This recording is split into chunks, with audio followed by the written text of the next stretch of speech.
Salut frérot, c'est John. Aujourd'hui j'ai un interview de la part du magazine Union, un interview qui m'est posé par une nana qui s'appelle Flore. Elle est super gentille, super sexy, adorable, mais elle est en France. Ok, et moi je suis en Russie, donc c'est un peu compliqué là pour être ensemble à l'écran. Elle m'a envoyé ses questions, je vais les lire moi-même. Voilà, tout simplement. Salut John, est-ce que tu peux te présenter rapidement ? Je suis français, j'habite en Russie, je suis coach sexuel et je suis le créateur de Sex ou en Code que je considère comme la meilleure méthode d'entraînement sexuel au monde. Rien que ça. Donc c'est une méthode d'entraînement un petit peu comme la gym, sauf qu'au lieu de bosser les biceps ou les pecs, non, on va travailler la partie la plus importante du corps directement, la bite. Ça fait combien de temps que tu donnes des cours de sexe et de séduction ? Ça fait 5 ans, j'ai beaucoup travaillé avec ma femme, en Thaïlande, en Inde, donc en Russie évidemment, en Ukraine aussi, un petit peu en France, et je vais aller aux États-Unis bientôt, mais c'est la Russie que je préfère. D'où est venue l'idée de te positionner en tant que coach sexuel ? Ah, c'est mon épouse qui m'a poussé en fait, ça fait des années qu'elle voyait la satisfaction sur le visage de mes amantes et qui me disait faut que t'en fasses quelque chose, faut que t'en fasses un boulot parce que t'es doué. Elle est prof de yoga depuis des années, donc elle est passionnée par l'enseignement, tandis que moi j'étais un performeur, j'étais donc passionné pour l'action, on va dire. J'ai fait quelques films porno, mais surtout je bossais en club libertin. Je suis chauffeur de partouze. Alors c'est un métier assez peu connu, c'est-à-dire à l'école on te propose pas des formations pour devenir chauffeur de partouze. En quoi ça consiste ? Par exemple, je bossais au Glamour, c'est le plus gros club libertin d'Europe qui se trouve au Cap d'Agde. Pour ceux qui connaissent, dédicace à l'équipe du Glamour. J'étais sur scène en gros, et tu sais, en début de soirée, quand les gens sont un peu frileux, qui sont encore un peu timides, il en faut un pour commencer. Et après, tout le monde suit, tu vois, la soirée commence. Mais tant qu'il n'y en a pas eu un qui a commencé, voilà, c'était mon boulot, moi j'étais celui qui commençait. Donc j'étais sur scène avec ma partenaire, et on chauffait la salle. Pourquoi penses-tu être une personne fiable pour être coach sexuel ?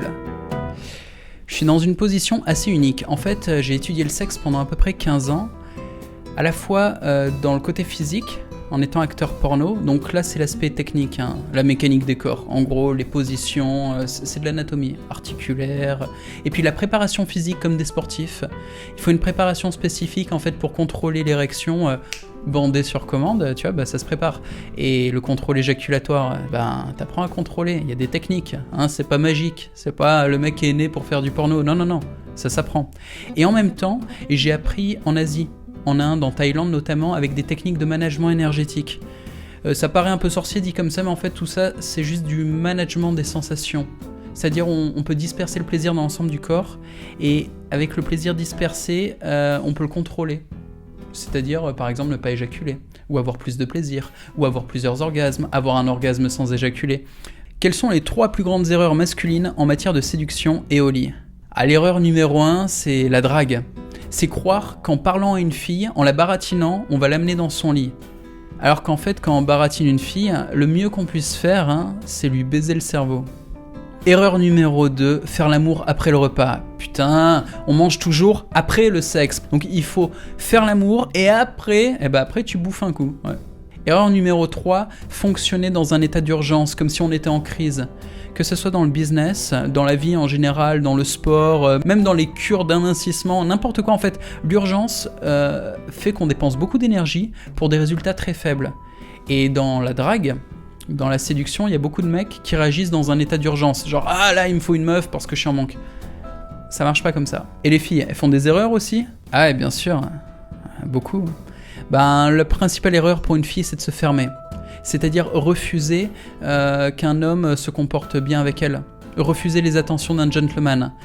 Du genre, t'essayes d'aider une fille, lui porter son sac, la protéger, faire quelque chose de bien pour elle, et sans attendre une contrepartie vraiment, tu vois, juste être un mec bien. Elle t'envoie chier, genre, tu crois que je peux pas me débrouiller toute seule ? Ça, c'est la pire connerie que puisse faire une fille, je pense. Perdre sa féminité, devenir froide et fermée. C'est la pire erreur pour une fille. On dit souvent que le sexe ne s'apprend pas, que c'est quelque chose d'inné. Tu en penses quoi, toi ? Ça c'est la connerie qu'on me sort le plus souvent, c'est le grand classique. Le sexe ne s'apprend pas, c'est inné comme manger, dormir ou aller aux toilettes. Mais c'est n'importe quoi, je veux dire, si personne t'apprend à aller aux toilettes, tu vas faire quoi ? Tu vas te chier dessus jusqu'à quel âge ? Pour le sexe c'est pareil, la plupart des gens n'ont aucune technique, ils savent pas vraiment ce qu'ils font en fait. Mais c'est pas leur faute, qui va leur apprendre ? Les parents ? La télé ? Le porno ? L'école ? Je vais faire un petit parallèle. Là, je reviens d'une semaine de vacances au snowboard, ok? Et t'as une différence énorme entre les débutants et les pros. Ok, le débutant, il peut pas faire 5 mètres sans se péter la gueule, alors que le pro, il tape des acrobaties en l'air. Et personne peut nier cette différence, c'est trop évident, ça t'explose à la gueule. Et ben le sexe, c'est pareil. Entre un débutant et un professionnel, il y a un gouffre. Et ceux qui ont un doute sur ce principe, eh ben filmez-vous. Faites un film avec votre téléphone, vous filmez, vous regardez la vidéo, après vous comparez avec un film de Rocco Siffredi. Comparez votre performance à celle de Rocco, juste pour voir, tu vois. Évidemment qu'il y a un fossé. Alors évidemment, c'est complètement débile de se comparer à un acteur porno parce que la réalité n'a rien à voir avec un tournage. Rien.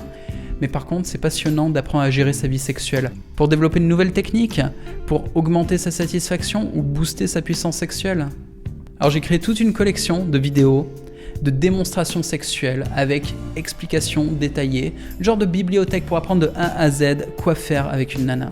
Et ce que j'ai appris et que j'enseigne, c'est à la portée de tous. Je veux dire, même si t'as une bite défaillante et que t'as des problèmes d'érection, j'ai des vidéos pour t'expliquer quoi faire pour t'entraîner et retrouver la vigueur. Donc dans tous les cas, il n'y a aucune excuse, il suffit de s'entraîner et de pratiquer. Mes vidéos sont disponibles sur le site d'Union à cette adresse.